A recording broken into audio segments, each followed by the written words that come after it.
এই সরকার দায়িত্ব নেওয়ার সঙ্গে সঙ্গে প্রথম ক্যাবিনেট মিটিংয়ে উচিত ছিল কয় তারিখে নির্বাচন করবে সেইটা ঠিক করা, সেইটা ঠিক করে নাই।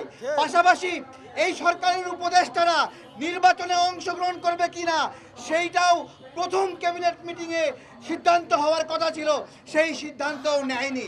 এখন বিভিন্ন উপদেষ্টারা নির্বাচনে অংশগ্রহণের জন্য আকারে ইঙ্গিতে বিভিন্ন কথা বলছে।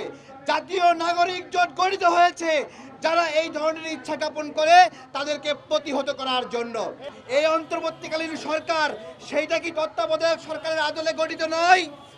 এবং তত্ত্বাবধায়ক সরকারের উপদেষ্টারা বাংলাদেশের ইতিহাসে কখনো নির্বাচন করতে পারেনি। তাহলে আমাদের জিজ্ঞাসা, তারা কিভাবে নির্বাচন করার খায়েশ করে? প্রিয় ভাইয়েরা, আমরা এই নির্বাচন করার বিষয়ে এক চুল ছাড় দেব না।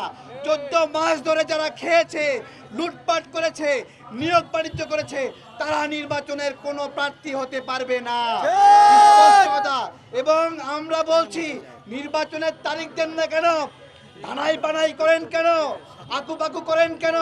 আমাদের ভাই বলছিল এখানে ওই চেয়ারে নাকি আঠা লাগানো আছে।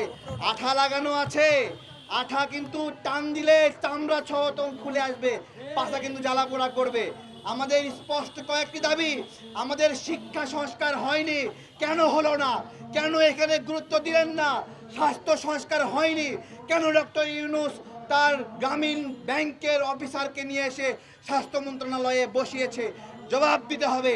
এবং এই সমস্ত দায় ওই স্বাস্থ্য উপদেষ্টার স্বাস্থ্য সংস্কার না হওয়ার জন্য। সব কিছু মিলিয়ে জুলাই যোদ্ধা বলেছে 7 দিনের মধ্যে তারিখ ঘোষণা করতে হবে।